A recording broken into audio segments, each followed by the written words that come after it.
Assalamualaikum warahmatullahi wabarakatuh. Salam sejahtera untuk kita semuanya. Pada video kali ini kita akan melanjutkan pembahasan mengenai teknologi pengemasan dan penyimpanan pangan. Untuk topik ketujuh ini kita akan belajar tentang aplikasi sistem kemasan aktif dan cerdas ya, untuk meningkatkan mutu dan keamanan pangan. Baik, ini adalah subtopik yang akan kita bahas pada video kali ini ya, yang mengenai sistem kemasan aktif ya. Kemudian kita akan membahas mengenai jenis-jenis kemasan aktif, bagaimana prinsip kerjanya ya, dan juga aplikasinya. Kemudian kita akan membahas mengenai sistem kemasan cerdas, kemudian juga belajar mengenai jenis-jenis kemasan cerdas dan aplikasinya ya, dan terakhir mungkin akan kita berikan ya studi kasus ya pemilihan sistem kemasan aktif dan cerdas untuk produk pangan. Baik, kita mulai untuk subtopik yang pertama untuk tentang sistem kemasan aktif. Jadi ini adalah perbedaan yang mendasar ya antara kemasan yang konvensional yang kita sebut sebagai kemasan pasif ya, dan juga dibandingkan dengan kemasan yang smart ya. Jadi smart packaging ya, ataupun kemasan yang smart itu mencakup kemasan aktif dan kemasan cerdas ya. Jadi kadang-kadang ada yang menuliskan dengan smart packaging, yaitu artinya atau interactive packaging. Nah, itu adalah suatu kemasan yang mencakup dua ya, bisa aktif saja atau bisa cerdas ya. Nah, waktu kita belajar di interaksi pangan dan kemasan ya, masih ingat bahwasanya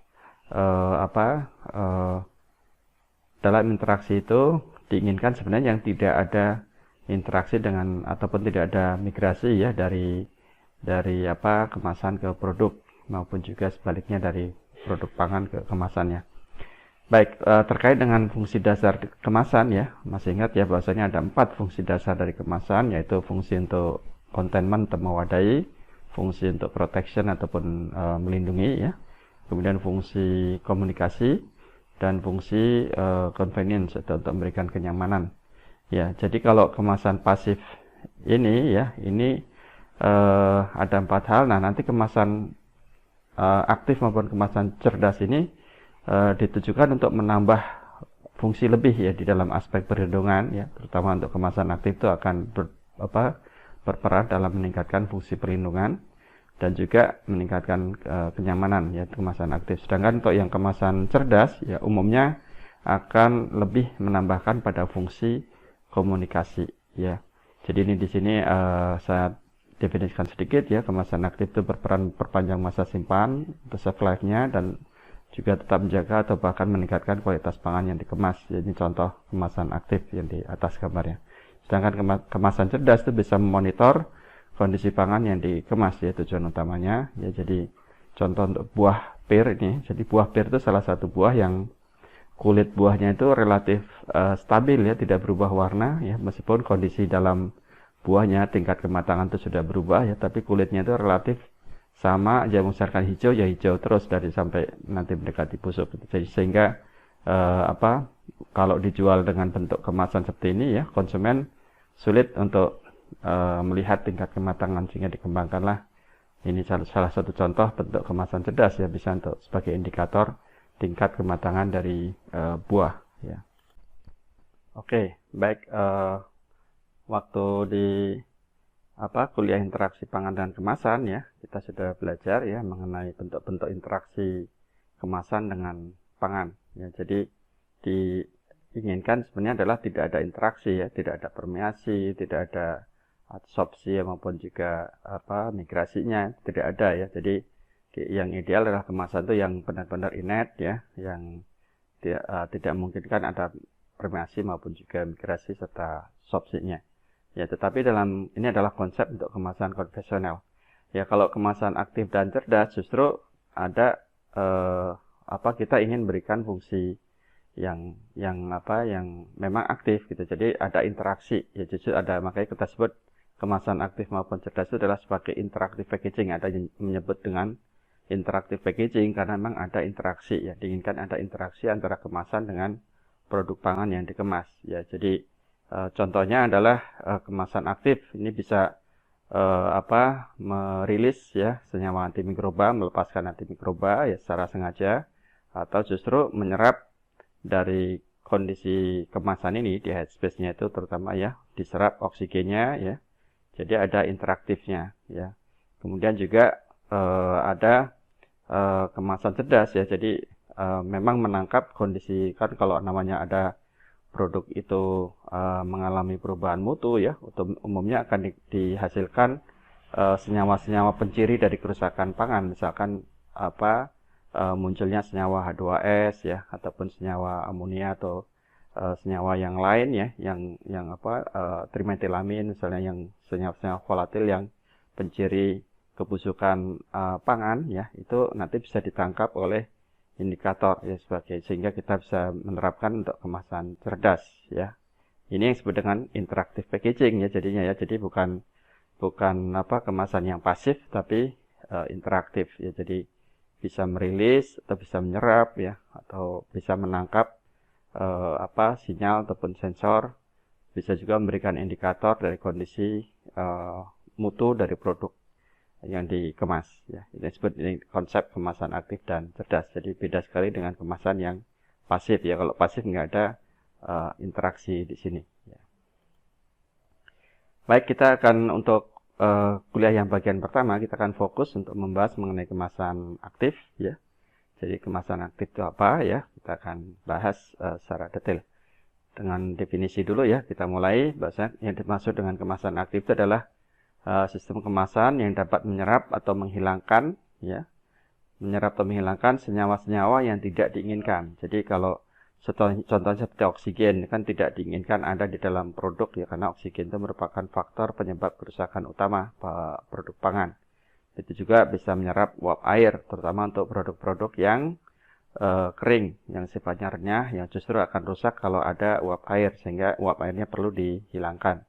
Yaitu adalah suatu sistem yang menyerap, menghilangkan uap air. Begitu juga etilen ya, gas etilen ini merupakan satu hormon alami untuk pematangan buah maupun sayuran segar ya. Nah, ini keberadaan etilen bisa mempercepat laju kematangan buah sayuran, dan juga sehingga akan juga cepat layu maupun busuk ya, sehingga penting untuk diserap keberadaan etilen.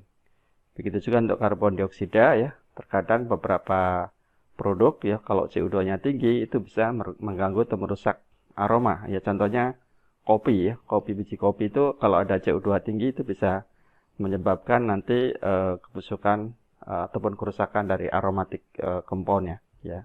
Mungkin ada interaksi CO2 dengan senyawa-senyawa di kopi ya, sehingga makanya kalau sekarang ya tren di kemasan kopi kan diberikan seperti jendela ya, jendela yang bisa mengatur kalau CO2 di dalam kemasannya tinggi, dia akan flushing CO2 keluar ya. Jadi keseimbangan dengan udara normal itu akan terjaga.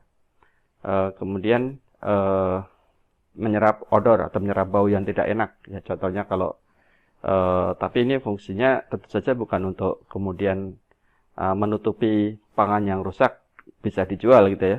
Ini hanya untuk memberikan kenyamanan agar konsumen tidak merasakan yang tidak enak. Misalkan kalau kita punya jus ada suatu jeruk yang varietas jeruk yang kalau di Indonesia mungkin nggak populer ya, pamplemousse ataupun jeruk yang ada getir-getirnya itu sangat kuat ya. Nah, itu kalau tidak diserap ya, tidak diikat, itu akan memberikan impact sensori yang kurang baik ya.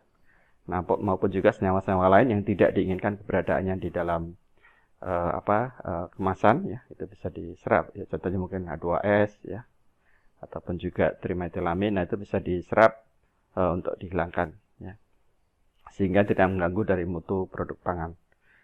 Nah, kemudian ada juga yang kemasan aktif itu bentuknya justru melepaskan, jadi sengaja melepaskan senyawa, artinya senyawa ini yang bermanfaat ya, bermanfaat untuk produk pangan ya. Contohnya adalah bahan pengawet ya, preservatif ya, untuk sebagai antimikroba ya, jadi melepaskan senyawa-senyawa antimikroba. Bisa juga untuk melepaskan karbon dioksida ya, karena terutama untuk produk yang CO2 itu berfungsi untuk sebagai pengawet ya, menambahkan pengawetan ya, efek pengawetan. melepaskan panas ya, sehingga seperti ini ada contoh di gambar ini ya. Ini saya berikan contoh, sudah populer juga ini ya, yang disebut dengan self heating can ya. Jadi kaleng yang bisa memanaskan sendiri ya, kaleng yang bisa panas sendiri, self heating can ya, atau bisa melepaskan antioksidan ya untuk mencegah oksidasi ya. Ini adalah bentuk-bentuk dari sistem kemasan aktif. Jadi ada sistem yang menyerap ya, artinya menyerap atau menghilangkan senyawa yang tidak diinginkan, atau sebaliknya sistem yang melepaskan ya. Jadi aktif ya, dia ada aktif menyerap atau aktif melepaskan, itu disebut dengan kemasan aktif. Nah, kita akan memulai untuk jenis kemasan aktif ini adalah penyerap oksigen ya, atau kita sebut dengan oksigen scavenger ya. Kenapa saya pilih penyerap oksigen yang kita bahas pertama ya, karena penyerap oksigen ini merupakan satu oksigennya merupakan satu faktor ya, faktor utama perusak produk pangan ya. Jadi kerusakan oksigen karena oksidasi ya, itu bisa menyebabkan kepanikan, menyebabkan perubahan warna ya, dan juga menyebabkan penurunan nilai gizi nutrisi ya. Perubahan warna umumnya untuk produk-produk segar ya, buah sayuran ya, terutama yang minimally proses ya. Jadi kalau di buah itu kan banyak mengandung fenol ya, kemudian secara alami banyak juga enzim PPO ya, enzim polifenol oksidase. Nah, saat buah itu dikupas atau diiris ya, untuk dipotong gitu, nah otomatis akan terbuka ya, sehingga akan terpapar dengan oksigen. Nah, waktu buahnya masih utuh ya, masih tertutup, itu enzim polifenol oksidasinya masih belum aktif karena substratnya baru ada fenol ya. Nah, begitu udah diiris, dibuka, oksigennya ada ya dari udara, sehingga substratnya udah lengkap ya, ada fenol dan ada oksigen, sehingga enzim polifenol oksidase bisa aktif, sehingga impact-nya adalah menyebabkan perubahan warna menjadi coklat yang kita sebut dengan browning ya, kecoklatan pada warna buah ya.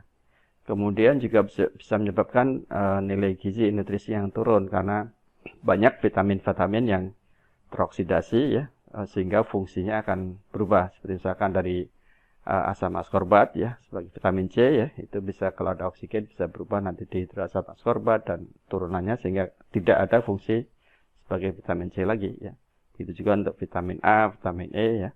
Jadi kalau sudah bereaksi dengan oksigen ya, maka nanti fungsi sebagai vitaminnya akan menurun ya. Kemudian oksigen ini juga bisa memicu pertumbuhan mikroba yang sifatnya aerob ya, dan juga serangga ya. Jadi pertumbuhan mikroba pembusuk ya umumnya bersifat aerob ya. Jadi umumnya bersifat aerob, sehingga kalau ada oksigen otomatis akan bisa merangsang, juga akan memberikan memberikan peluang pertumbuhan bagi mikroba yang aerob ya, sehingga mempercepat pembusukan dari makanan ya. Nah, serangga juga demikian. Jadi kadang-kadang ini yang sering terjadi ya, bahwasanya saat kita beli beras ya, beras dari toko ya dalam kemasan misalkan 5 kiloan ya, atau beras dari pasar yang 1 karung ya, saat kita beli itu berasnya masih tidak ada serangganya, bersih gitu ya, nggak ada serangga sedikit pun ya.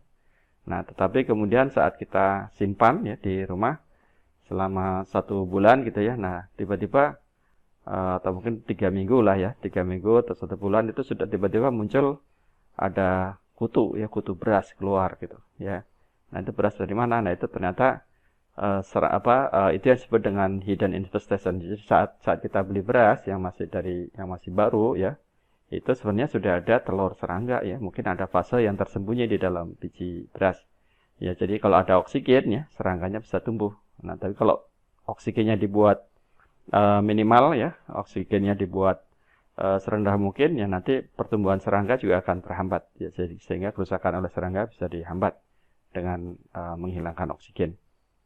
Nah, berikutnya juga untuk laju respirasi dari buah sayuran segar ya, ternyata juga oksigen akan berikan impact dengan oksigen yang tinggi ya, karena sebenarnya respirasi itu kan suatu reaksi kimiawi ya, dari respirasi itu, sehingga dengan keberadaan oksigen ya, substrat oksigennya banyak, maka laju respirasi, laju reaksi kimiawinya akan cepat ya, karena substrat reaktannya tinggi. Nah, kalau reaktannya kita minimalkan ya, oksigennya diturunkan, maka otomatis laju respirasi juga bisa diperlambat ya, diturunkan laju respirasinya, sehingga impact-nya laju kematangan buah, sayuran itu juga bisa diperlambat gitu ya. Nah, berikutnya ternyata ada banyak penelitian yang membuktikan bahwasanya etilen, hormon etilen yang secara alami ada di buah ya, itu ternyata dalam kalau banyak etilen otomatis laju kematangan buah akan semakin cepat, laju respirasi juga semakin cepat. Nah, ada penelitian-penelitian yang menunjukkan bahwasanya dalam di fisiologi tanaman ya, buah-buahan, sayur-sayuran ya, saat reaksi untuk produksi etilen ternyata dibutuhkan oksigen ya. Jadi kalau oksigennya dibuat rendah, otomatis produksi etilen pun bisa dihambat ya, bisa dicegah ya, sehingga outputnya akan bisa mempercepat senescence, mempercepat kelayuan ataupun juga kebusukan dari buah sayuran ya. Jadi oksigen itu impact-nya ke mana-mana ya, makanya penting sekali ada konsep kemasan aktif yang sekarang paling berkembang, yang paling banyak digunakan ya secara masif ya, banyak adalah oksigen scavenger-nya. Oke, jadi tadi sudah kita uraikan sebenarnya di sebelah ya. Kita ini lebih jelas ada dituliskan di tabel ini ya. Jenis kerusakan yang disebabkan oleh oksigen ya, diakibatkan keberadaan oksigen. Jadi jenis kerusakan karena contohnya adalah penyimpangan atau kerusakan rasa dan aroma ya. Ini hampir semua produk pangan bisa terjadi ya, terutama kopi dan juga teh bubuk ya, susu bubuk ya, itu bisa menyimpang dengan keberadaan oksigen. Kemudian pertumbuhan kapang ya, itu juga yang diakibatkan karena adanya oksigen ya. Ini contohnya produk-produk bakery ya, produk roti ya, roti tawar, roti manis, cake ya. Itu kalau ada oksigen akan bisa memicu mikroba pembusuk. Jadi sebenarnya mikroba pembusuknya aerob ini cenderung tumbuh di permukaan ya, karena perlu oksigen ya. Keju, produk olahan seafood ya, ini bisa tumbuh mikrobanya kalau kena oksigen. Kemudian proses ketengikan ya, jadi kerusakan ketengikan karena ada oksidasi lemak atau lipid ya. Jadi untuk produk pangan yang kandungan lemaknya tinggi ya, minyak lemak tinggi, kacang-kacangan, produk penggorengan ya, produk hasil penggorengan ya, makanan kering maupun juga olahan daging, susu bubuk, nanti rentan terhadap oksidasi ketengikan ya. Kemudian perubahan atau penyimpangan warna ya, terutama untuk produk olahan daging, teh maupun juga sayuran segar maupun sayuran kering, ataupun juga minimally proses ya, buah potong ya, sekarang tren ya untuk produk buah potong juga ya. Kemudian pertumbuhan serangga ya, ini untuk biji-bijian, kacang-kacangan ya, maupun juga bumbu rempah-rempah ya, itu banyak juga diserang serangga ya. Kemudian untuk penurunan nilai gizi itu hampir semua produk pangan ya, bisa terjadi pada semua produk pangan. Nah, dalam memilih jenis oksigen scavenger yang akan diaplikasikan ya, kita harus memilih untuk bahan, karena oksigen scavenger ini adalah suatu bahan untuk penyerap oksigen ya. Jadi biasanya berupa sachet seperti ini, atau nanti bisa dicetak sasetnya nanti ditaruh di dalam tutup botol di mana, tapi umumnya sasetnya paling efisien ya. Jadi pemilihannya adalah bahan dari penyerap oksigen harus tidak berbahaya ya. Kemudian juga kecepatan absorpsinya itu cukup tinggi ya, ukurannya kecil tapi kapasitas penyerapan oksigennya besar ya. Ini yang ideal untuk dipilih ya. Dan harganya murah ya, serta tidak memproduksi senyawa toksik maupun bau yang dapat mencemari dari produk pangan. Ya, jadi selain itu juga perlu dikembangkan agar jumlah oksigen dalam kemasan itu perlu diprediksi jumlahnya berapa. Nah, ini sebenarnya nanti waktu belajar di belakang ya, mungkin ada contoh untuk memprediksi jumlah oksigen yang harus dikeluarkan itu berapa gitu ya. Kita bisa prediksi dari ukuran volume kemasan ya, kemudian headspace-nya berapa. Nah, kan kadar udara itu sebenarnya mengandung 20% oksigen ya, kira-kira 20% dibulatkan gitu ya, mungkin antara ringnya 11 sampai hampir 19 sampai ke 21 mungkin ya ringnya, tapi yang biasanya diambil rata-rata 20% untuk oksigen di udara. Nah, kemudian juga sifat asal bahan produk pangan ya, terutama nanti juga AW dari produk pangan, apakah produknya itu basah atau kering ya, karena tipe dari penyerap oksigen itu ada yang cocok hanya bisa berfungsi kalau ada air. Jadi artinya kalau lembab ya, kalau produknya lembab dia baru bisa aktif untuk menyerap oksigen. Jadi kalau produknya kering, sistem aktifnya mungkin ada yang harus dicari yang bisa aktif untuk produk kering, ya, tidak terpengaruh oleh kadar air, tidak perlu air untuk mengaktifkan. Ya. Kemudian umur simpan yang diharapkan itu seperti apa, kita harus dipertimbangkan. Ya. Jadi tipe oksigen scavenger itu ada yang disebut sebagai safe reaction type, jadi tipe yang bisa bereaksi sendiri tanpa perlu uap air, tapi ada juga yang tergantung pada air. Kalau nggak ada air, dia tidak ada mekanisme penyerapan oksigennya. Ya. Oke, nah dari jenis-jenis kemasan aktif penyerap oksigen ini, ya, ini yang paling banyak dipakai saat ini adalah bubuk besi, ya, oksidasi Fe. Ya, ini sifatnya moisture dependent, jadi perlu air ya untuk bekerja, ya, untuk berfungsi. Kemudian oksidasi asam askorbat, ya, jadi prinsipnya karena ada oksidasi Fe, jadi kalau nanti ada oksidasi Fe, ya, perlu oksigen untuk mengoksidasi Fe. Begitu juga oksidasi asam askorbat, sifatnya safe reaction, jadi tidak perlu ada air di sini, ya. Meskipun untuk produk kering pun bisa berfungsi, ya. Kemudian ada aktivitas enzim, ya, seperti enzim glukos oksidase yang umum dipakai, ya. Ini moisture dependent, jadi perlu air, jadi itu cocok untuk produk-produk yang relatif basah, ya. Dan untuk imobilisasi yeast atau khamir ataupun ragi, ya, di suatu kemasan, ya, atau suatu saset gitu. Nah, ini safe reaction, ya, nggak perlu air, ya. PUFA atau polyunsaturated fatty acid, ya, jadi rantai asam lemak tidak jenuh, ya. Jadi poly itu adalah banyak jamak, ya, jadi asam lemak tidak jenuh, ya, asam lemak tidak jenuh. Ini contohnya asam oleat atau asam linoleat, ya, atau linolenat, ya, itu bisa dipakai, ya, dan sifatnya adalah safe reaction, ya, tidak perlu adanya uap air, ya. Atau mungkin kombinasinya, ya, ini termasuk mungkin ada satu bimbingan penelitian saya, ya, sedang meneliti kombinasi antara asam askorbat dengan Fe, ya, karena kalau kita mereaksikan asam askorbat dengan oksigen, ya, ada oksidasi asam askorbat, ya, dia bisa merilis air. Nah, air nanti bisa dipakai untuk mengaktifasi Fe. Jadi kombinasi asam askorbat dan Fe ini diharapkan bisa mempercepat penyerapan oksigen, meningkatkan kapasitas penyerapan oksigen, serta lebih luas fungsi pekerjanya, ya. Jadi cakupan kering pekerjaannya tidak hanya untuk yang basah, tapi bisa basah maupun kering gitu. Jadi harapannya seperti itu, bisa dikombinasikan. Nah, ini kita sedikit membahas mengenai jenis-jenis dari kemasan aktif, ya. Jadi yang pertama adalah yang paling banyak digunakan saat ini adalah dengan menggunakan zat besi, ya, Fe. Jadi isinya bubuk ini adalah bubuk besi. Ya, jadi kira-kira ini adalah reaksi kimiawinya, ya.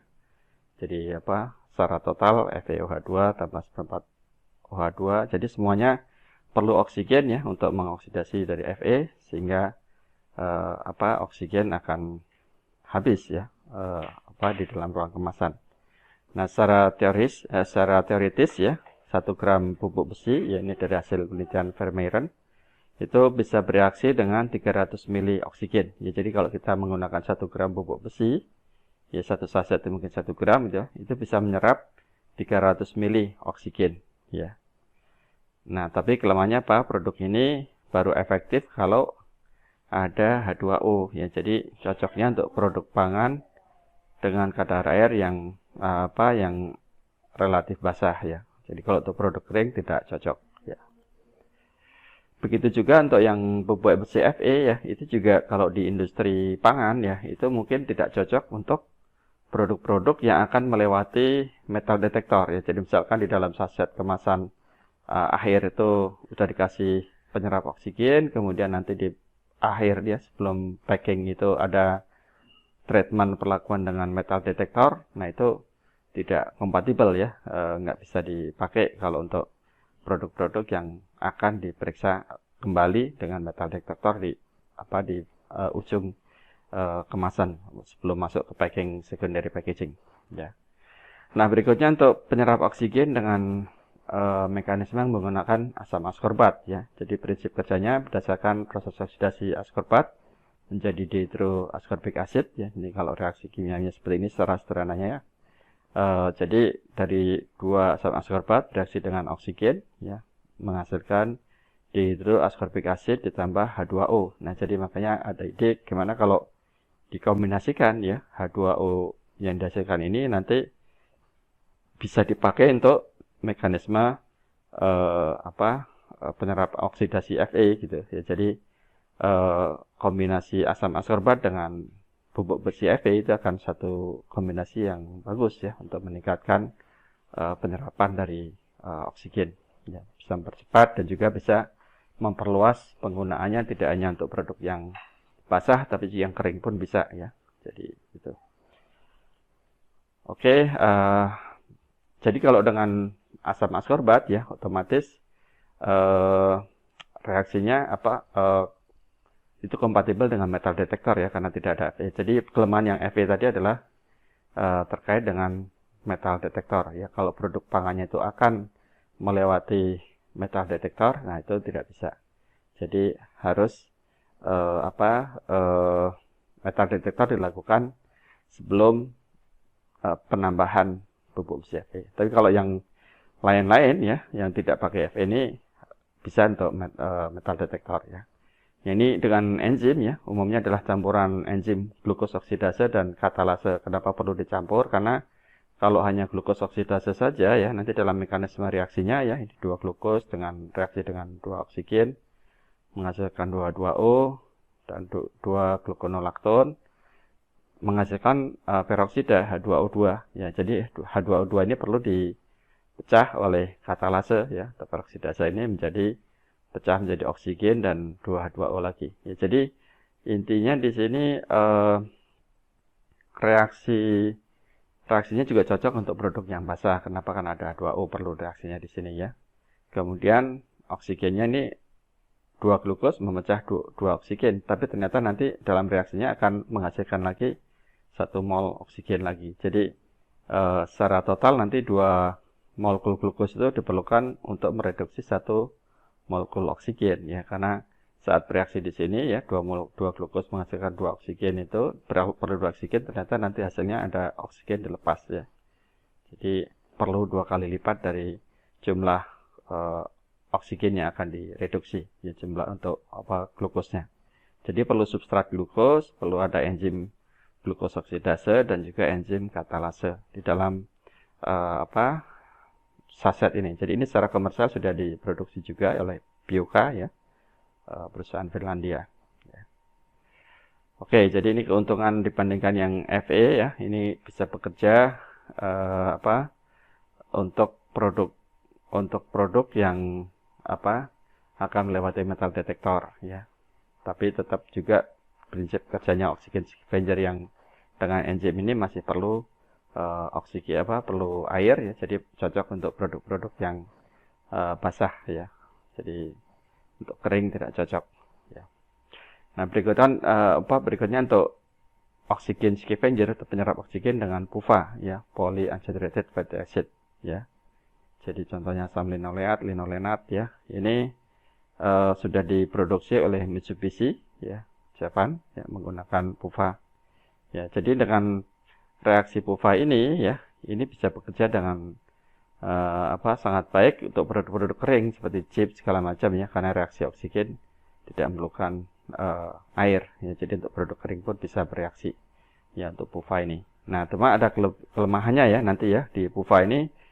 Kalau sudah dioksidasi kan akan timbul bau tengik ya, sehingga nanti kemasan ini harus didesain agar oksigen itu bisa masuk ke dalam saset bubuk PUFA-nya ini tetapi cukup efektif untuk menahan keluarnya aroma tengik dari PUFA ini ya, karena kalau PUFA dioksidasi kan akan menimbulkan bau yang tidak enak. Jadi tidak boleh nanti bau tidak enak, bau tengik dari PUFA yang sudah teroksidasi ini keluar, akan bisa mencemari produk nanti ya. Jadi produknya ketularan seperti bau tengik kalau aromanya atau odornya itu keluar ya, bau tidak enak dari oksidasi lemaknya. Jadi ini challenge ya, dari pabrikannya adalah menseleksi suatu kemasan sasetnya ini agar bisa melewatkan oksigen untuk diserap, tapi bisa menahan aroma yang tidak enak untuk tidak keluar agar tidak mencemari produk pangannya. Ya.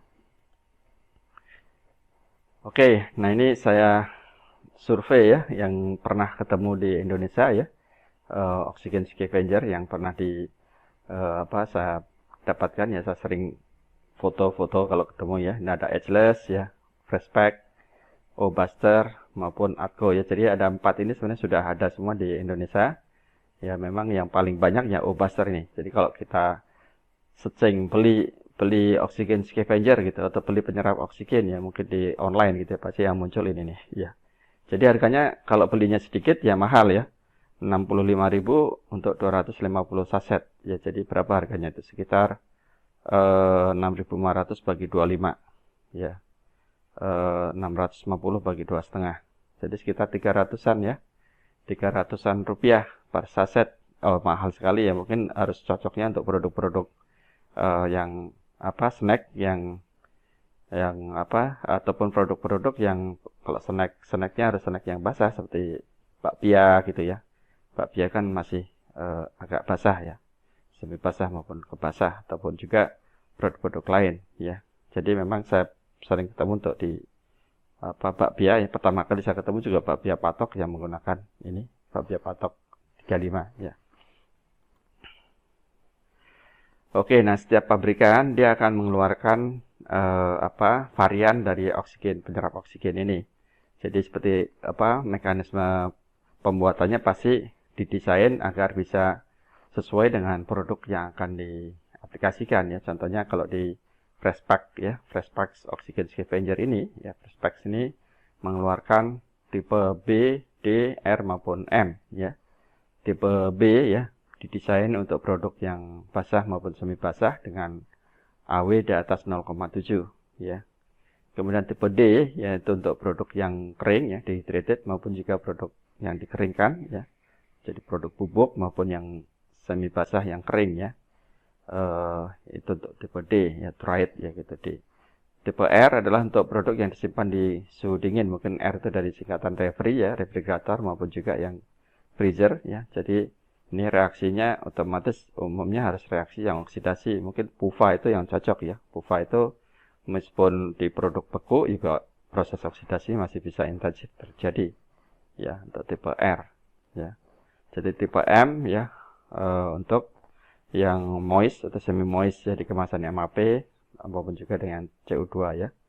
Jadi mungkin untuk modified ya, ini tipe M disebut untuk modified atmosphere packaging ya, MAP.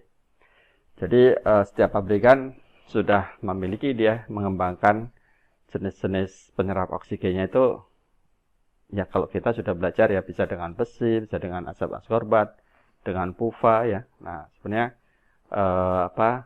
bisa diduga bahwasanya mereka akan mengembangkan tipe-tipe ini ya dengan menggunakan bahan-bahan aktif yang beda tentu saja, disesuaikan dengan peruntukannya ya. Nah untuk aplikasi, nah sebenarnya saya yang setiap pabrikan ada ya, saya kebetulan untuk agar ringkas tidak saya tampilkan semua ya, varian-varian dari pabrikan oksigen scavenger-nya ya. Tapi yang jelas dalam aplikasi oksigen scavenger ini ada yang tipenya saset ya, taruh seperti ini dalam botol, itu sealing compound di dalam botol ini ya, naruhnya atau dimasukkan di dalam bahan kemasannya seperti produk botol ini. Di dalamnya ini dikasihkan lapisan penyerap oksigen ya. Jadi ini kalau ada oksigen lewat dari luar akan dipecah oksigennya sehingga produk pangan akan aman ya. Atau pada label, dan kalau label itu akan lebih sedikit kapasitasnya, umumnya jarang sekali yang label ya, karena tipikal oksigen scavenger kan umumnya berupa bubuk ya. Jadi harus ada yang support yang cukup luas ya, untuk volumenya cukup besar. Ini contoh-contoh lain untuk bentuk-bentuk aplikasi penyerap oksigen ya, sachet untuk produk cake, bakery ya, untuk cookies ya, di botol ya. Jadi cukup banyak aplikasinya. Nah, ini contoh penelitian ya, meneliti pengaruh oksigen scavenger atau penyerap oksigen pada slice roti tawar ya, irisan roti tawar yang disimpan selama 14 hari. Yang A ini disimpan dengan menggunakan ethyl vinyl alkohol film ya, jadi kemasannya dari ethyl vinyl alkohol ditambah oksigen scavenger. Jadi ini sebenarnya plastik yang mengandung EVOH ini adalah plastik yang bisa sebagai barrier atau penghalang yang baik untuk oksigen ini, EVOH ini ya, tapi terhadap uap air dia kurang baik, tapi terhadap oksigen dia bagus. Kemudian kombinasi poliamid dengan atau nilon ya, poliamid dengan polietilen. Ini biasanya juga sangat baik untuk bariernya. Jadi umum dipakai untuk kemasan vakum pun banyak menggunakan poliamid polietilen ini ya. Dikombinasi dengan oksigen scavenger. Ini EVOH film dengan kombinasi modified atmosphere ya. Jadi oksigennya 0% juga ini. Sudah digantikan oleh 30% CO2 dan 70% nitrogen. Jadi ini menggunakan MAP, modified atmosphere packaging, tanpa oksigen scavenger, tapi oksigennya sudah diusir semua ya. Ini udah 0% oksigen. Yang D, ini meneliti dengan menggunakan, tapi plastiknya ini poliamid dan polietilen film dengan 30% CO2, 70% N2 ya. Nah, ini ternyata masih muncul ya, artinya poliamid polietilen ini tidak efektif dalam menahan secara total, bukan merupakan penghalang yang baik ya terhadap oksigen, jadi masih bisa ditembus oleh oksigen ya, sehingga masih bisa menimbulkan pertumbuhan mikroba ya, terutama pertumbuhan kapang di sini ya, kapang di roti ya. Di sini relatif ini juga sebenarnya masih sedikit ada ciri-ciri pertumbuhan daerah hitam di sini. Nah, kalau yang LDPE ya, film ya, jadi di plastik LDPE biasa tanpa oksigen scavenger ya, tanpa MAP, ya ini parah ya. Jadi pertumbuhannya sangat jelas. Jadi kalau mungkin sebelum 14 hari pun mungkin sudah rusak duluan ini, mungkin 7 hari ya sudah rusak duluan ini. Kalau yang lain 14 hari masih bagus, yang atas ini A dan B ya, dengan oksigen scavenger ya. Ini menunjukkan pentingnya ataupun performance ya, penggunaan penyerap oksigen ya, untuk bisa mengawetkan produk pangan ya. Nah, ini yang ternyata bab yang 34 ya, bukan 35. Saya dulu beli yang pertama kali ya, ini saya foto langsung ya, tahun, kalau di foto asli mestinya saya lupa, mestinya tanggalnya dikit aja ya. Ini ada sekitar tahun 2006-2007 ya, saat saya pulang dari tugas belajar dari Prancis dulu, saat pulang kampung ke Jogja ya, nah itu ketemu produk ini ya. Inilah pertama kali produk di Indonesia yang menggunakan oksigen scavenger yang saya temukan ya. Kalau sekarang sih sudah banyak ya, ini kalau Anda beli bakpia di Indomaret gitu ya, nah itu juga ada nih yang menggunakan ini, dan di Indonesia pakai Opaster. Kalau ini adalah Freshpak ya, Freshpak in Opaster. Oke, jadi dalam pemilihan oksigen scavenger ya, sekali lagi harus dipilih bahan kemasan harus memiliki sifat barrier yang baik terhadap oksigen ya. Jadi sehingga opsi yang paling bagus adalah kalau kita menggunakan multilayer ataupun PVDC yang ada PVDC-nya ya, ataupun dengan aluminium foil ya, itu pasti bisa sebagai barrier yang sangat baik. Tadi sudah pakai nilon ya, poliamid ya, laminasi dengan PE pun ternyata masih tembus ya, masih tumbuh pertumbuhan mikroba, artinya oksigen masih bisa tembus. Kalau ini insya Allah performance banget dengan PVDC ataupun juga biasanya PVDC juga dengan PE ya di laminasinya. Nah, kemudian harus diperhatikan integritas kemasan, tidak boleh ada kebocoran ya pada sambungan, kepada atau pinhole itu lubang kecil itu tidak boleh ada. Kemudian tidak ada kebocoran juga, mungkin jika diperlukan ada indikator lain ya untuk memprediksi ada tidaknya kebocoran. Itu mungkin untuk kemasan-kemasan MAP atau kemasan yang memang untuk produk yang nilai ekonominya tinggi ya, utamanya tidak hanya sekedar oksigen scavenger tapi juga diberikan indikator ya. Ada tidaknya kebocoran. Kalau ada bocor ada oksigen, ada indikator berubah warna, yang awalnya putih menjadi biru ya gitu. Kemudian ukuran dan tipe oksigen scavenger harus tepat ya. Jadi sesuaikan dengan karakter produk. Kalau produk kita kering, kita tidak boleh memilih oksigen scavenger yang berbasiskan tadi ya, berdasarkan dengan menggunakan pupuk besi, menggunakan enzim ya, itu kan perlu air ya untuk mengoksidasi. Jadi harus diperlukan tipe-tipe oksigen scavenger yang tidak perlu air ya untuk produk kita, kalau produk kita kering ya, seperti keripik. Tapi kalau produk kita semi basah atau basah ya, kita bisa pakai sembarang, semuanya bisa digunakan ya.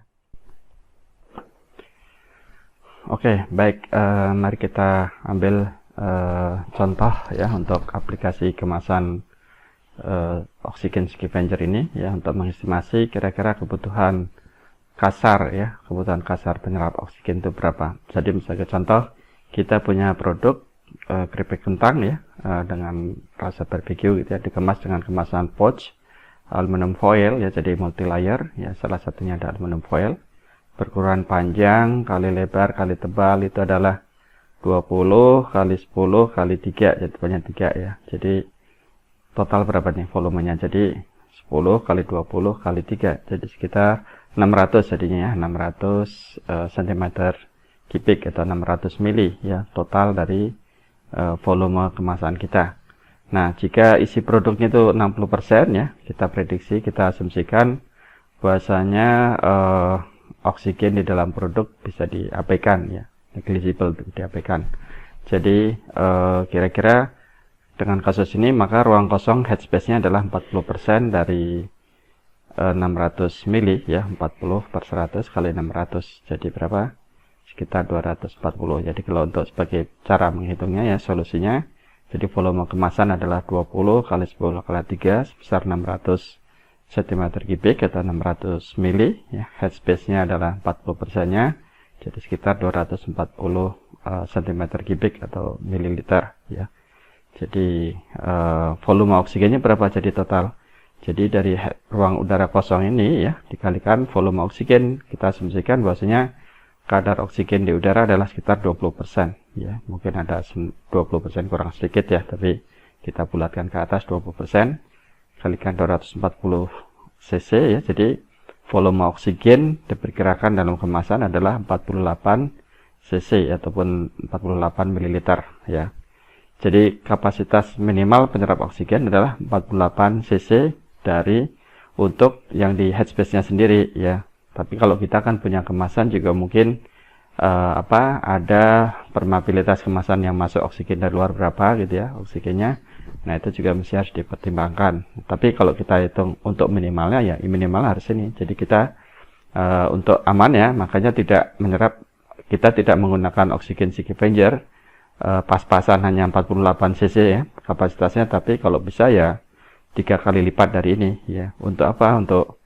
Untuk memberikan spare ya, bahwasanya ada oksigen yang terlarut di produk, ada oksigen yang masuk lewat kemasan ya, karena meskipun kemasannya multi layer ya, tetapi sambungannya kan ada peluang bocor ya, karena ada di paling dalam itu kan adalah LDPE ya. Jadi LDPE kan juga masih bisa tembus, jadi meskipun kecil masih ada peluang oksigen masuk ya.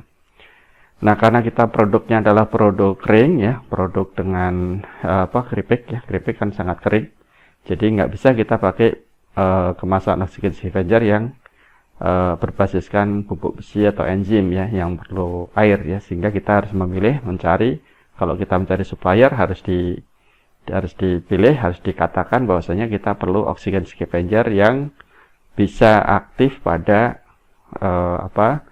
produk kering gitu ya. Jadi misalkan kita beli dari Ageless dari Mitsubishi ya, dia bisa dipakai karena dia bisa untuk produk kering berbasiskan PUFA ya mereka ya. Jadi harus dipilih yang non moisture dependent gitu ya, penting itu. Jadi ada dua hal. Yang pertama, kita estimasi kebutuhan berapa ya, jadi kalau bisa jangan pas-pasan kita harus 3 kali lipat lah minimal gitu dari kapasitas ini. Jadi karena apa? Karena nanti sesuaikan target umur simpan juga, selama umur simpan kan ada peluang-peluang oksigen masuk dari luar ya. Jadi itu harus diestimasi. Ya, jadi ini adalah untuk kebutuhan kasar ya, estimasi kebutuhan oksigen scavenger contohnya.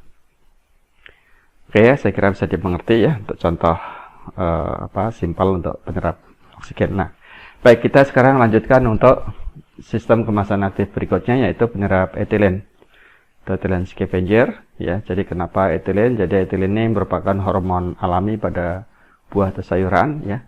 Jadi hormon etilen ini secara alami memang berfungsi untuk mempercepat pematangan, jadi memicu pematangan. Jadi tapi keberadaan untuk pasca panen buah sayuran ya, itu keberadaan etilen itu harus dihindari, karena jika etilen ada di ruang penyimpanan ya, di ruang kemasan untuk buah sayuran kita ya, itu akan bisa memicu kematangan, bisa mempercepat penuaan untuk senesan ya, sehingga menjadi busuk ya, kemudian bisa menginduksi pembungaan. Nah, ini yang contohnya apa untuk produk sayuran seperti brokoli ya, maupun kembang kol ya, itu kan pengennya masih yang benar-benar kuncup, nggak ada muncul bunga-bunga gitu. Kalau itu ada etilen, itu bisa muncul nanti tumbuh bunga-bunga dari bunga kol ini, ada tumbuh lagi kayak bunga muncul. Yang itu nanti akan merusak tekstur, merusak rasa dari brokoli maupun kembang kol ya.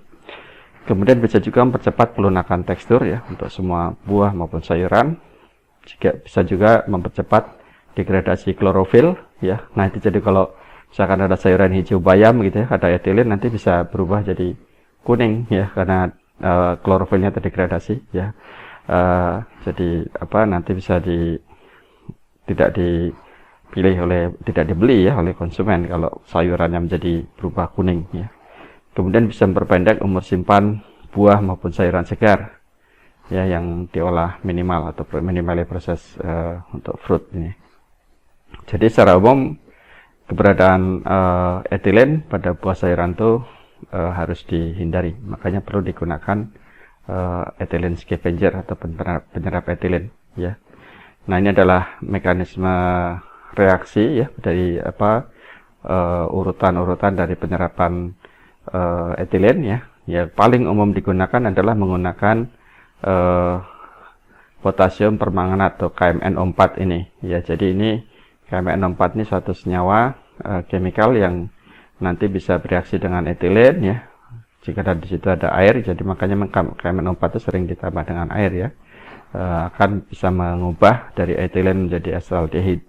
Asetaldehida nanti bisa menjadi asetik acid ya. Sehingga reaksi totalnya dari perubahan KMNO4 ini 3 etilen tambah 12 KMNO4 ya akan menghasilkan 12 MnO2 yang ini akan tipikalnya berwarnanya lain ya. Kalau KMNO4 itu warnanya violet ataupun violet ungu ya. Ini setelah menjadi MnO2 itu akan berubah menjadi coklat. Ya, jadi sebagai indikator tingkat aktivitas KMNO4 itu bisa dilihat dari warna, sebenarnya warna dari chemical, warna kimianya. Ya, nanti akan berubah menjadi etilen ini akan berubah menjadi CO2 ya, 6CO2 dan KOH ini. Jadi inilah reaksi totalnya. Jadi umumnya KMNO4 ini bisa digunakan ya, menggunakan di istilahnya itu dimobilisasikan ataupun disertakan di dalam pupuk arang aktif ya. Jadi arang aktifnya nanti direndam dulu di larutan KMNO4, setelah dikeringkan nanti akan di pupuknya arang aktif ini akan ada KMNO4, sehingga saat di saset ini ada ditaruh di tempat penyimpanan buah ya, saat buahnya mengeluarkan etilen atau nanti etilennya bisa diserap. Nah, sebenarnya etilen juga tidak hanya dikeluarkan oleh buah ya, ada buah-buah yang memang tidak mengeluarkan etilen, tetapi bisa juga etilen ini diproduksi oleh peralatan mesin ya, mungkin mesin produksi di pabrik atau mesin dari mobil ya. Nah, pembakaran itu juga bisa mengeluarkan etilen ya. Jadi jangan hanya dipandang hanya dari buah sayuran saja ya, tapi kadang-kadang dari proses dari forklift yang di dalam gudang yang pakai bahan bakar minyak ya, itu bisa beresiko menghasilkan etilen juga ya. Maka sebaiknya kalau forklift di gudang itu mestinya pakai yang listrik ya, itu akan lebih aman karena tidak menghasilkan hasil pembakaran seperti yang bisa mencemari produk maupun juga bisa memicu etilen ya. Nah, cukup banyak yang sudah mengembangkan ya penyerap etilen ini. Salah satu contohnya adalah perusahaan Biofresh ya. Biofresh ini. Jadi plastiknya sini, tapi di dalamnya plastik ini sudah diberikan bahan penyerap etilen ya. Jadi saat nanti diaplikasikan untuk mengemas buah ya, itu bisa awet. Saya pernah menguji ya plastik Biofresh ini. Jadi saya ujikan di buah pisang gitu ya. Kemudian saya bandingkan dengan plastik. Jadi yang satu buah pisang yang sudah tua ya, tapi masih hijau, dikemas dengan Biofresh, plastik Biofresh. Kemudian saya juga dengan cara yang sama mengemas buah pisang yang masih hijau di wrapping dengan plastik selopan dan plastik LDPE.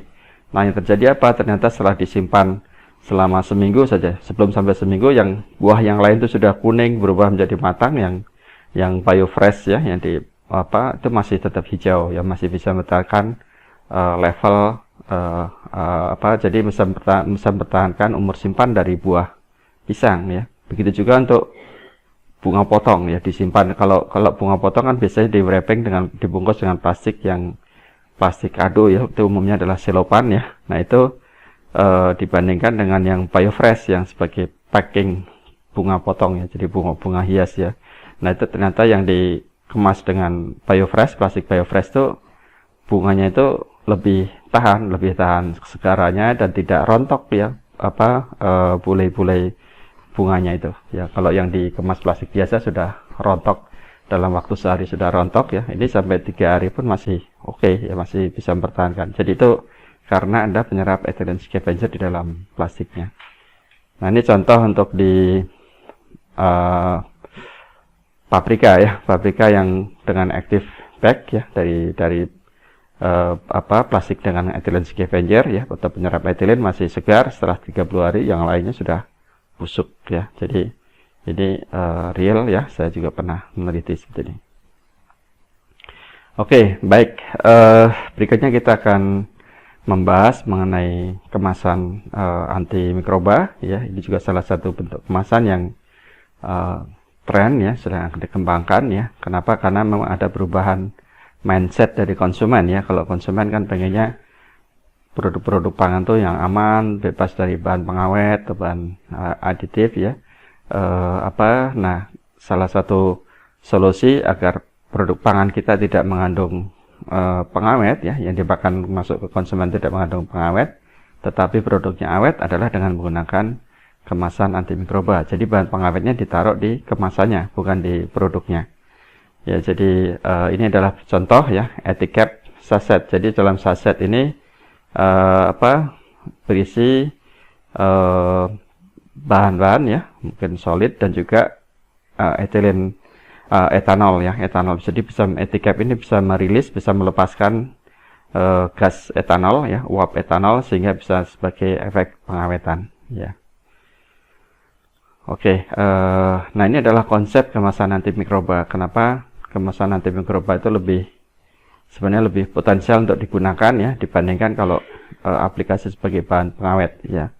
Jadi konsep itu seperti ini. Jadi umumnya mikroba pembusuk ya, itu sifatnya adalah aerob. Artinya aerob adalah perlu oksigen, sehingga mikroba-mikroba ini cenderung untuk tumbuh hanya di permukaan produk pangan ya. Jadi kalau kita menggunakan bahan pengawet yang ditambahkan di pangan kan, kalau bahan pengawet di dalam produk pangan kan ditambahkannya saat kita membuat adonan, yang misalkan roti aja ya, kita ambil sebagai kasus rotinya saat menimbang terigu, timbang gula, garam, yeast ya, tambahkan bahan pengawet, misalkan umumnya adalah kalium propionat ya, kalium propionat ditambahkan ya. Kenapa nggak sorbat ya, padahal sorbat mestinya lebih efektif ke yeast ya. Nanti kalau ditambahkan sorbat, takutnya yeast ataupun ragi rotinya nggak tumbuh, nanti nggak ngembang rotinya. Jadi memang yang ditambahkan propionat jadi lebih ke jamur ya, tapi tidak Kalau propionat tidak terlalu aktif kepada yeast ataupun ragi, jadi ragi masih bisa aktif. Nah, ini kalau bahan pengawet ditambahkan otomatis menyebar merata di dalam produk pangan ya, karena di dalam saat kita buat adonan semua sudah teraduk merata dalam produk pangan ya. Sementara yang lebih urgent, yang lebih penting untuk diberikan pengawet sebenarnya hanya di permukaan saja gitu ya. Jadi sebenarnya yang urgent hanya di permukaan, karena bakteri dan mikroba aerob umumnya di permukaan dulu tumbuhnya gitu ya. Jadi kalau dengan konsep ini maka penggunaan film antimikroba ya, baik itu diaplikasikan sebagai coating ataupun juga film yang bisa untuk wrapping produk ya, ada kontak ke permukaan produk, itu akan lebih potensial bisa mengawetkan makanannya ya, tanpa menambahkan pengawet pada pangan. Jadi idealnya kalau dengan kemasan antimikroba itu foodnya bebas antimikrobanya ya. Jadi nanti konsumen bisa melepas filmnya ini ya. Seandainya dikonsumsi pun ya, seandainya nanti film mikrobanya itu, antimikrobanya itu dikonsumsi pun, kalau kita gunakan aplikasi ini kadar bahan kimianya itu akan lebih kecil ya, jauh lebih kecil. Jadi kesimpulannya dengan film antimikroba ini akan lebih efektif ya, dan tepat sasaran karena hanya di permukaan saja yang dikenakan ya. Kemudian senyawa antimikrobanya itu juga bahan pengawet yang digunakan juga akan jauh lebih sedikit konsentrasinya. Jadi seandainya dikonsumsi oleh konsumen, oleh manusia ya, jadi yang aplikasi sebagai film antimikroba konsentrasinya akan jauh lebih kecil ya, dibandingkan kalau diaplikasikan sebagai bahan pengawet yang dicampurkan dalam adonan makanan ya. Jadi ini mindset atau konsep kenapa kemasan antimikroba potensial untuk diaplikasikan ya. Nah, jadi ini adalah cara-cara aplikasi kemasan antimikroba ya. Jadi bisa ditambahkan di dalam bahan kemasannya. Jadi saat mencetak plastik misalnya ya, LDPE, PET atau PP, yaitu saat mencetak menggunakan ekstrusi ya. Dulu pernah waktu coba ingat buka lagi video mengenai kemasan plastik ya, kita dulu udah bahas cara cetak plastik ya. Jadi pertama adalah resin, aditif semua dicampur dulu ya, kering ya, kemudian masukkan ke dalam extruder ya. Nah, itu begitu juga untuk aplikasi kemasan antimikroba ya, bisa ditambahkan di dalam formulasi dengan resin segala macam itu, nanti masuk ke extruder dan dicetak ya, sehingga filmnya akan mengandung antimikroba ya, sebagai barrier ya. Bisa juga ditambahkan di dalam lapisan dalamnya, tapi nanti sifatnya mengemisikan ya, ataupun sebagai pelapis ya. Jadi ini adalah beberapa aplikasi untuk kemasan antimikroba. Dan bahan aktifnya sendiri ya, agar yakin aman ya untuk food ya, sebaiknya dipilih yang food grade ya, yang memang sudah diizinkan oleh lembaga yang berwenang. Kalau di Indonesia adalah Badan POM. Jadi kita pilih bahan-bahan pengawet yang memang diizinkan untuk digunakan pada food ya, pada pangan ya, kita tambahkan di kemasan pangan ya, itu akan lebih baik ya, sehingga tidak ada resiko nanti ke aspek regulasi, pemenuhan regulasi. Jadi contohnya adalah asam benzoat ya, asam sorbat, ataupun juga asam propionat ya, ataupun biasanya bentuknya garam yang dipakai ya, bentuknya garam seperti sodium sorbat, kalium propionat ya, atau sodium benzoat ya, jadi bentuknya garam yang dipakai. Nah, sebenarnya garam kenapa di pangan nanti bisa efektif, karena nanti saat ketemu air ya, itu akan berubah menjadi asamnya gitu. Jadi sebenarnya yang berfungsi sebagai bahan pengawet kan bentuk asamnya ya, tapi itu akan mudah sekali untuk menjadi asamnya gitu. Lysozyme ini bentuk dari suatu bahan pengawet alami ya, bakteriosid ya, nisin, pediosin ini bisa dipakai juga, atau polimer ya, kitosan ya, ini juga bisa memiliki kapasitas antimikroba, atau bahan ekstrak natural ya, seperti senamaldehid ya, eugenol ya dari cengkeh, allylisothiocyanat ini dari bawang putih ya, green tea ekstrak itu juga disinyalir memiliki aktivitas antimikroba, dan juga ekstrak yang lain ya. Nah, senyawa-senyawa seperti SO2 ya, klorin itu juga potensial untuk dikembangkan. Cuma ini kan terbatas nanti penggunaannya. Mungkin harus umumnya memang ini bisa dipakai untuk desinfektan kan. SO2 bisa dipakai pengawet ya, saya kira bisa digunakan masuk ke diizinkan, bukan sewa yang diizinkan. Oke, yang sudah komersial ya, contohnya adalah penggunaan ethanol emitter ya dari Etiquette ya. Jadi dia mengembangkan saset yang isinya itu ada etanol ya, yang berfungsi sebagai preservatif. Nanti dalam saset itu diberikan juga formulasi dengan flavor. Nah, flavornya disesuaikan dengan produk pangannya. Misalkan untuk roti coklat ya berarti nanti etanol Etiquette-nya itu yang rasa coklat gitu. Jadi saat diemisikan ke produk pangan itu ada etanol sebagai bahan pengawet atau preservatif dan juga sekaligus capping atau menutupi bau etanolnya sendiri ya, jadi akan tidak mengganggu dari taste, rasa, aroma dari produknya ya. Begitu juga untuk nah etanol itu diketahui ya ternyata efektif ya baik terhadap kapang, bakteri maupun khamir ya sebagai antimikroba ya. Nah, ini contoh-contoh yang pabrikan lain ya selain Etiquette adalah Negamode dari Front Japan ya, Oitech ya juga Japan. Jadi hampir memang Jepang tuh banyak sekali mengembangkan kemasan aktif ya. Jadi waktu saya dapat kesempatan postdoc di Jepang ya, baik dari 2010 sampai 2013 hampir tiap tahun ada kesempatan ke Jepang. Nah, itu ketemu ya hampir semuanya produk pangan itu sudah menggunakan kemasan aktif gitu ya. Dari yang mulai snack yang kering ya, keripik-keripikan tuh pakai, apalagi snack-snack yang basah seperti mochi dan sebagainya itu pasti pakai kemasan aktif ya. Ada yang pakai untuk penyerap oksigen ya, maupun juga yang untuk mengemisikan senyawa antimikrobanya ya. Oke, nah ini contoh untuk penambahan ya, tadi dari bahan-bahan aktif antimikrobanya itu bisa ditambahkan bersama-sama dengan plastik pelletnya ya, diformulasikan, dicampur dulu baru kemudian masukkan di extruder. Jadi kemudian saat keluar kita sudah memperoleh film antimikrobanya.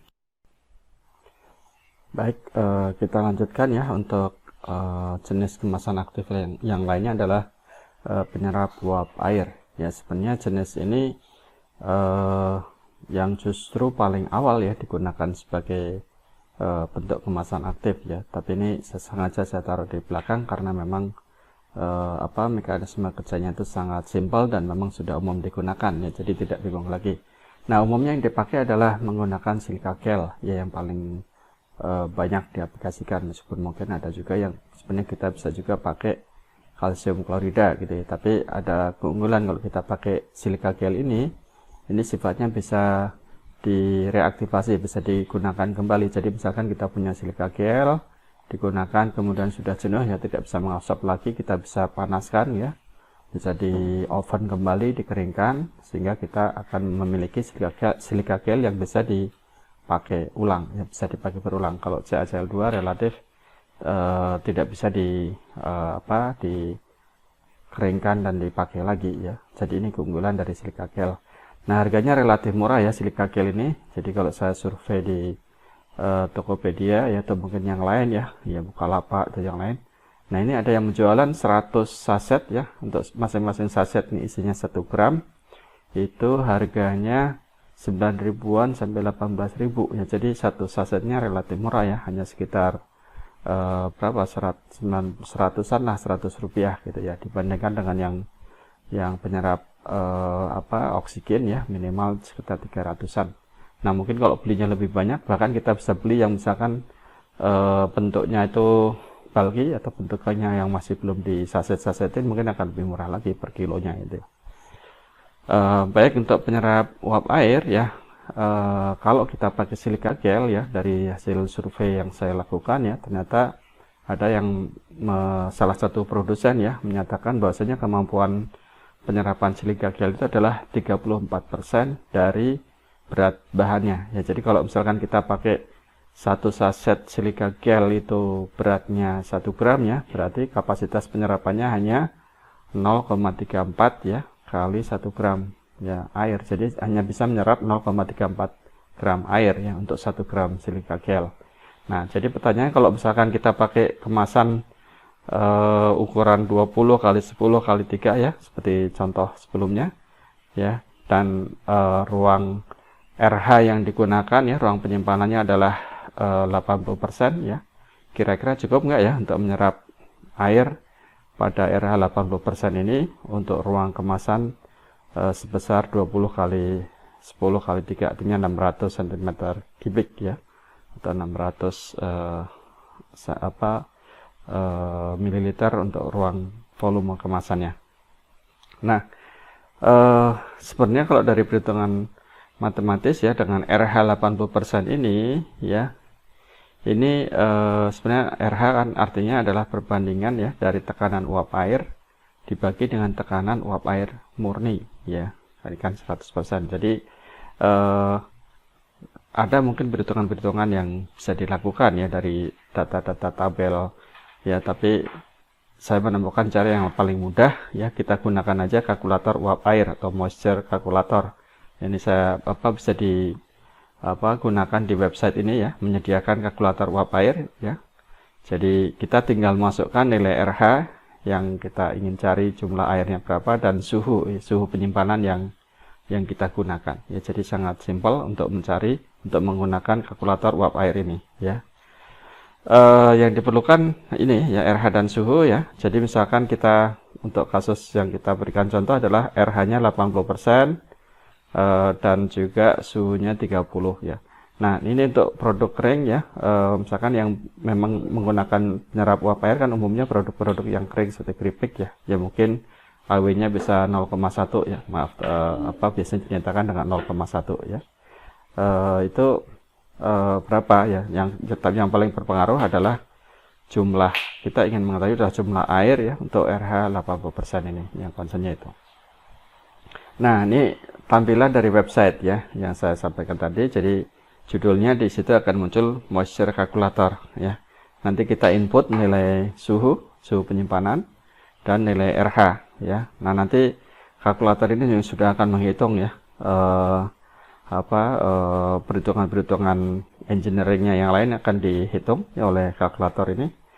Nah, kita dapatkan hasil di sini ya, absolute humidity. Jadi inilah jumlah air yang secara teoritis ada di dalam udara ya. Jadi dalam satuan gram per meter kubik ya. Jadi untuk RH 80% maka jumlah airnya ya itu adalah 24,0866 gram per meter kubik ya. Jadi pertanyaannya nanti cukup nggak kira-kira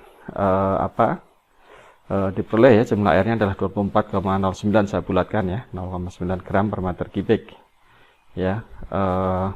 Atau karena berat jenis air kan 1 gram per mili ya, kita bisa juga nyatakan sebagai 24,09 mililiter air per meter kubik ya.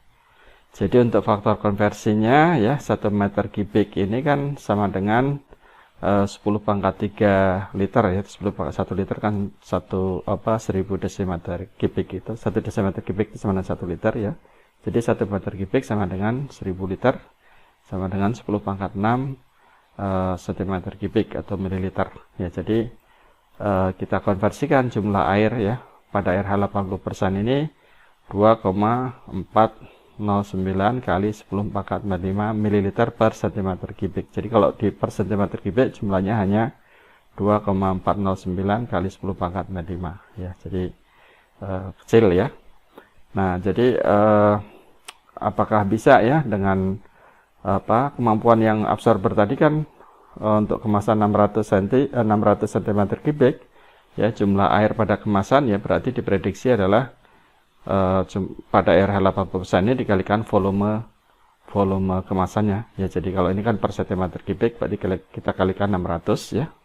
Jadi kita akan peroleh secara teoritis jumlah air pada kemasan adalah 1,45 kali 10 pangkat -2 ml atau 0,0145 mili ya. Jadi jumlahnya masih lebih kecil dari kapasitas penyerapan silika gel ya, karena secara teoritis 1 gram silika gel bisa menyerap 0,34 ml air ya. Jadi sudah cukup ya.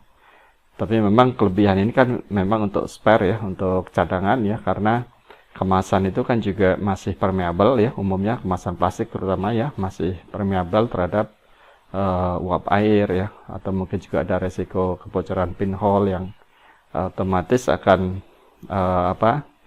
perlu untuk diserap oleh penyerap uap air ini. Ya, jadi saya kira sudah cukup ya untuk ukuran kemasan seperti ini. Dan sebenarnya penggunaan silika gel ini silika gel ini kan juga banyak digunakan di gudang-gudang ya, di gudang penyimpanan ya, karena fungsi penyerap air tidak hanya untuk sekedar mempertahankan mutu produk agar tetap renyah ya, tapi juga ditujukan untuk agar kelembabannya rendah sehingga mencegah pertumbuhan dari mikroba ya, terutama jamur ya, bakteri yang mungkin bisa tumbuh berkembang kalau pH-nya kelembabannya tinggi. Jadi dengan menggunakan silika gel ya, itu bisa dicegah. Nah, ada juga di gudang, saya pernah kunjungan itu ke pabrik penggilingan gula halus ya. Ini kebetulan teman saya yang punya dulu. Penggilingan gula halus kan sangat rentan kalau ada kelembaban, nanti gula halusnya bisa cepat menggumpal gitu ya. Jadi kan gula itu sangat mikroskopis ya, sehingga di dalam ruang produksi, di dalam gudang itu dia taruh silika gel gitu. Nah, sebenarnya bisa dihitung itu ya. Jadi kalau suhu udara penyimpanan berapa, pH-nya berapa, luas bangunannya berapa ya, sehingga kita bisa hitung volume gudang berapa. Nah, kita bisa prediksikan kebutuhan silika gelnya berapa gitu. Jadi kalau mungkin kita taruh hanya sebagian satu toples gitu ya untuk satu gudang besar, ya mungkin nggak cukup ya. Kita harus bisa diestimasi dengan menggunakan pendekatan ini ya. Selanjutnya kita akan melanjutkan sistem kemasan aktif yang dapat memberikan kenyamanan ya. Jadi sudah saya singgung, jadi untuk ini satu tipe kemasan yang bisa melepaskan panas. Jadi ini bentuknya, ini adalah contoh ya, self heating can ya. Jadi kaleng yang bisa memanaskan sendiri ya. Jadi dibuat dengan sistem di dalam kemasannya ini sudah diberikan ruangan ya, kompartemen ruangan yang isinya itu ada CAO dan ada juga air ya. Jadi waktu belum diaktifkan itu ada pembatas antara CAO ya, batu kapur CAO dengan air ya. Jadi nanti belum ada reaksi. Nah, karena nanti kalau CAO bereaksi dengan air ya akan bentuk CaOH2. Nah, itu sifatnya adalah eksotermik, menghasilkan panas. Nah, panas yang dihasilkan itulah yang digunakan untuk memanaskan produk ya. Jadi bisa untuk kemasan kopi, kemasan coklat ya, atau sup ya.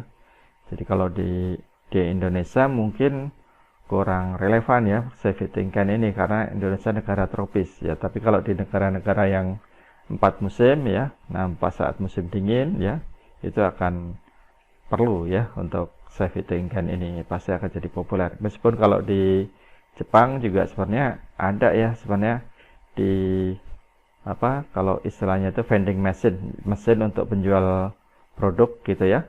Itu kan biasanya bisa dibuat panas juga, jadi kita bisa beli kopi panas dari vending machine ya, tapi itu hanya opsional. Kalau dipakai sendiri-sendiri misalkan dalam traveling kan lebih praktis juga ya, karena kalau kita sebagian besar orang masih suka minum kopi itu panas ya, meskipun kalau pas sekarang di Indonesia trennya adalah ice coffee ya, kopi dingin ya, tapi tetap juga masih banyak yang suka minum kopi itu dalam kondisi panas. Nah, ini di dalam video singkat ini ya dijelaskan ya prinsip pembuatannya dan juga prinsip kerja dari self heating can. Mari sama-sama kita simak. Nah, nanti tugasnya jelaskan tahapan pembuatan self heating can ini ya, dan bagaimana mekanisme kerjanya ya. Silakan disimak.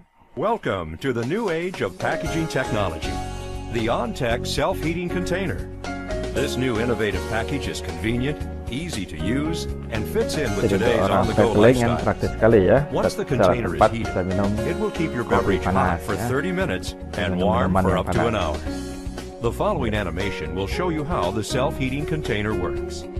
The outside plastic body is combined with an inside plastic cone to create a multi-chamber container.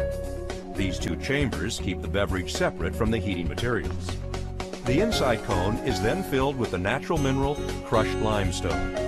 The plastic activation button and reservoir is filled with water and food coloring and then sealed. The water reservoir is then placed into the cone and sealed with a tamper-proof pull-off end. The OnTek self-heating container is then filled with a product such as tea, cocoa, soup, or coffee, and sealed with a pull-tab beverage end.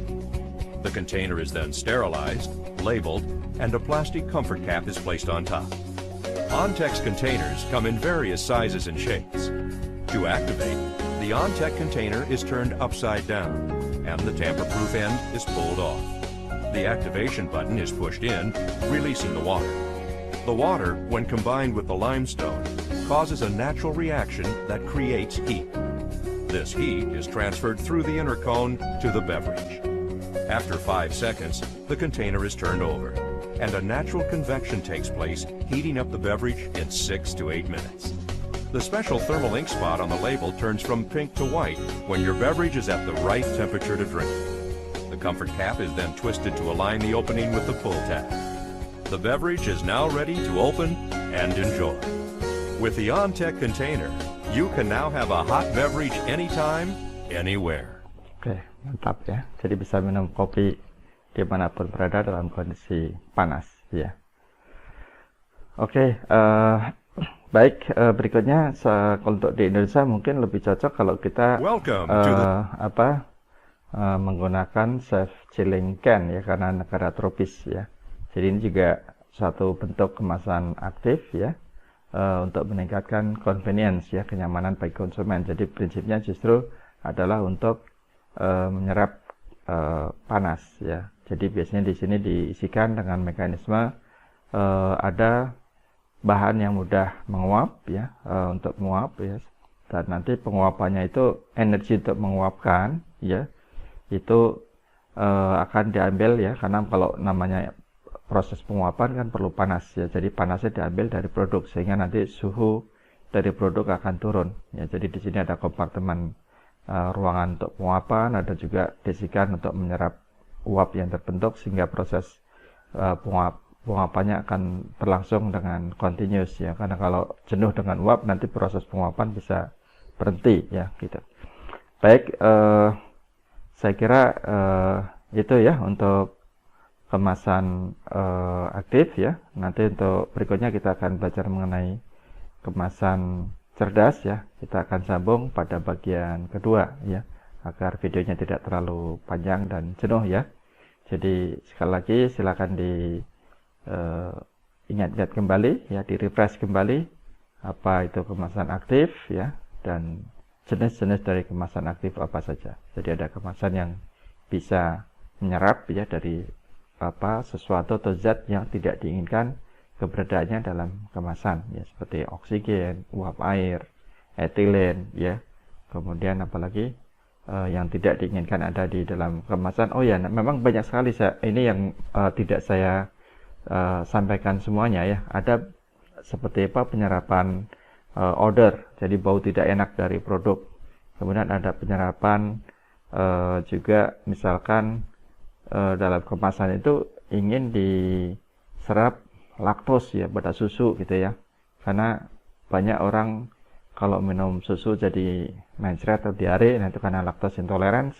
Nah sebenarnya ada juga pengembangan kemasan itu ya untuk selling point ya, jadi kemasan bisa nanti menurunkan kadar laktos dari susu ya, bisa dibuat itu ya. Banyak sebenarnya bisa dieksplor ya, memang karena keterbatasan waktu, kalau saya sampaikan semua nanti waktunya bisa berjam-jam ya nanti. Jadi silakan juga masih di searching lewat googling ya untuk menambah pengetahuan, dan berikutnya simak untuk video berikutnya tentang kemasan cerdas. Terima kasih sudah menyimak video ini, semoga bermanfaat. Assalamualaikum warahmatullahi wabarakatuh.